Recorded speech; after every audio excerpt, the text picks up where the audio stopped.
devenez ainsi le 6e président de la 5e République et le 23e président de la République française. À compter de ce jour, et pour la durée de votre mandat, vous incarnez la France, symbolisez la République et représentez l'ensemble des Français. Très bien. Je peux demander une question. Tu le connais, lui? C'est le modèle réduit du grand. Ça, c'est grand, ça. On a un peu bousculé le protocole. Ça, j'adore. C'est vrai, ça, c'est oui, je sais. On s'est mis en troupe.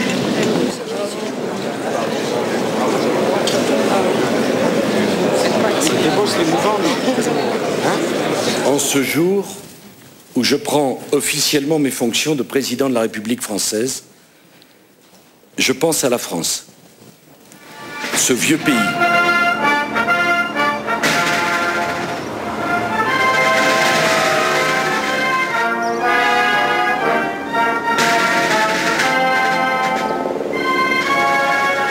Exigence de rompre enfin avec les comportements du passé, les habitudes de pensée et le conformisme intellectuel qui a fait tant de mal à notre démocratie parce que jamais les problèmes à résoudre n'ont été aussi inédits.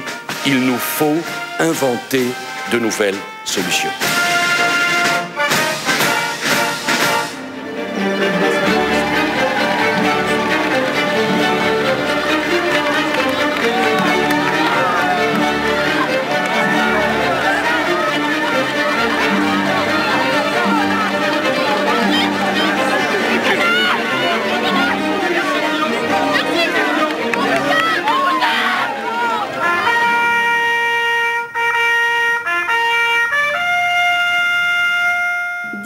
Ans et demi, ma vie a été courte. Je n'ai aucun regret, si ce n'est de vous quitter tous. Je vous embrasse de tout mon cœur d'enfant. Courage, votre Guy qui vous aime.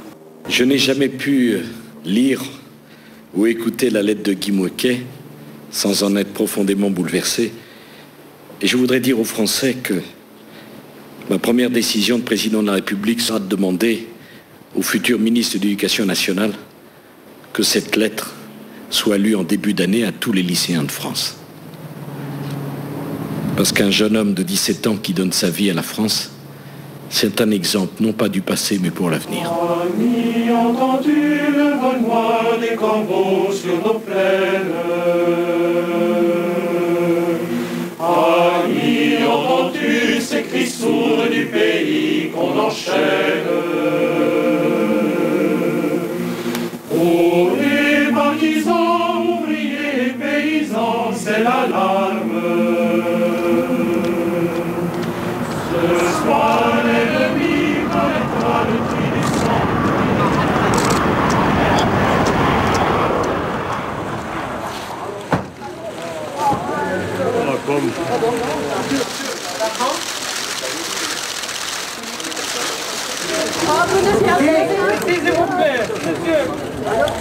Je suis venu en Européen, en ami, avec la claire conscience qu'il faut des résultats et que nous n'avons plus le temps. Je te remercie de m'avoir invité.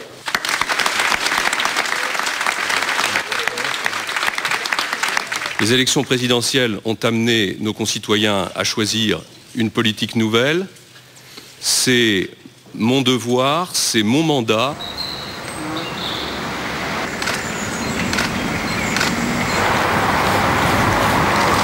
Ça, je prends vite, il est en retard.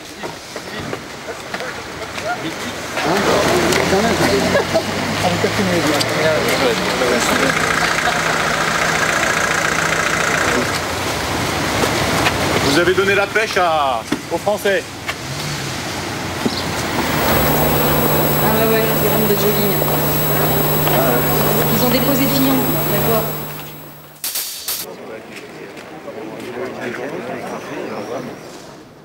Le président de la République a nommé, sur la proposition du Premier ministre, Monsieur Alain Juppé, ministre d'État, ministre de l'écologie, du développement et de l'aménagement durable.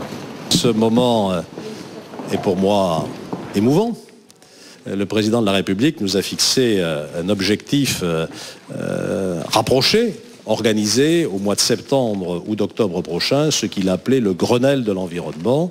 Madame Roselyne Bachelot-Narquin, ministre de la Santé, de la Jeunesse et des Sports. Un petit arrêt, Roselyne, s'il vous plaît. Monsieur Xavier Darcos, ministre de l'Éducation nationale. Monsieur Éric Woerth, ministre du Budget, des Comptes publics et de la Fonction publique. Oui, Jean-François. Salut Eric. Salut Jean-François. Bravo. Vive voix. Merci. C'est Borloo. Monsieur Jean-Louis Borloo, ministre de l'Économie, des Finances et de l'Emploi. C'est vrai que je vois un symbole d'une passation de pouvoir entre les deux frisés de la République, si j'ose dire. Eh bien, on travaille ensemble, c'est voilà. Ça. Et je peux vous dire que ça ne fait pas double emploi. Exactement. Monsieur Xavier Bertrand, ministre du Travail, des Relations sociales et de la Solidarité. Un grand merci, mon cher Jean-Louis, et maintenant au travail. Merci. Madame Michèle Alliot-Marie, ministre de l'Intérieur, de l'Outre-mer et des collectivités territoriales. La sécurité, c'est effectivement la première des libertés. Et d'abord, la liberté des plus faibles dans notre société. Monsieur Brice Hortefeux, ministre de l'Immigration, de l'Intégration, de l'Identité nationale et du Co-développement.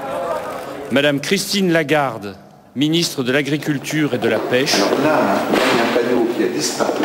Les gens sont en train de mettre ma photo et où il y aura la tienne le jour où tu partiras. Madame Rachida Dati, garde des Sceaux, ministre de la Justice. Je trouve que c'est un immense honneur qui me fait d'être aujourd'hui garde des Sceaux, ministre de la Justice.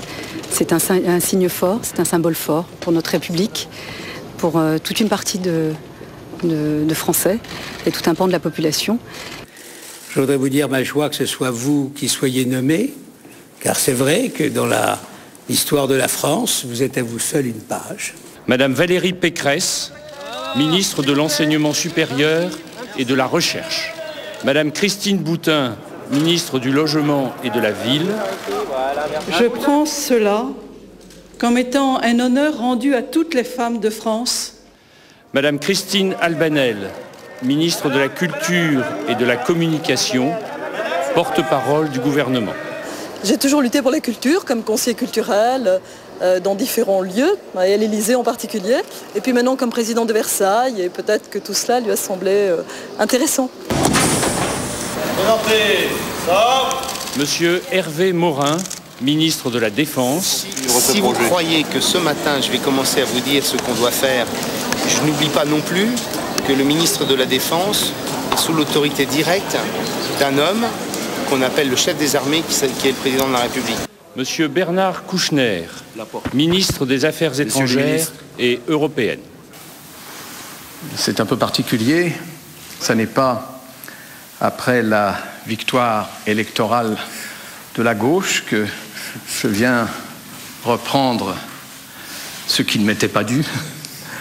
Monsieur Éric Besson, secrétaire d'État auprès du Premier ministre, chargé de la prospective et de l'évaluation des politiques publiques. Peut-être un sentiment un peu particulier parce que je n'oublie pas d'où je viens, ce que sont mes convictions. Allô, monsieur Hirsch, en bas, en haut.